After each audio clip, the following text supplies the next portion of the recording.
नमस्कार, किरण Shinde YouTube channel तुमच्या सर्वांचं स्वागत आहे। आज किंक्राती स्पेशल निमित्त माझ्या मुलाला अंघोळ घालायची होती। त्यानिमित्त एक कार्यक्रम ठेवलेला होता व हळदी कुंकूही ठेवलेलं होतं। तुम्ही म्हणचाल आता एवढे जण कमी लोक कसं काय?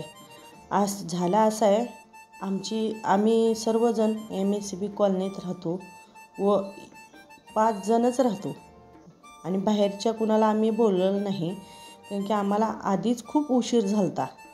त्याच्यामुळे कुणाला बाहेरच्यांना बोलवलं नाही। आम्हीच सर्व 5 जणातच कार्यक्रम केलेला आहे। 5 जणांमधलं पण एक गैरहजर होतंच शेवटी। मग जेवढे आहेत तेवढे चला म्हणलं, जेवढे आहेत तेवढ्यातच कार्यक्रम उरकून घ्यावं बरं। हा छोटासा मिनी ब्लॉग आहे, सर्वांनी पहा। सर्वांना झाले आता मकर संक्रांत, तरीही मकर संक्रांतीच्या हार्दिक शुभेच्छा व तिळगुळ घ्या, गोड गोड बोला। व्हिडिओ आवडल्यास लाईक करा, शेअर करा, सबस्क्राईब तर तुम्ही नक्कीच करणार। धन्यवाद।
खुल के सोचे आओ, पंख जरा फैलाओ, रंग नए बिखराओ, चलो चलो चलो चलो नए ख्वाब बोले, बम बम बोले, मस्ती में डोले, बम बम बोले, मस्ती में डोले, चलो चलो चलो नए ख्वाब बोले, बम बम बोले, मस्ती में डोले, बम बम बोले, मस्ती में डोले, चलो चलो चलो चलो नए ख्वाब बोले, बम बम बोले, मस्ती में डोले, बम बम बोले, मस्ती में डोले, चलो चलो चलो चलो नए ख्वाब बोले, बम बम बोले, मस्ती में डोले, बम बम बोले, मस्ती में डोले, चलो चलो चलो चलो नए ख्वाब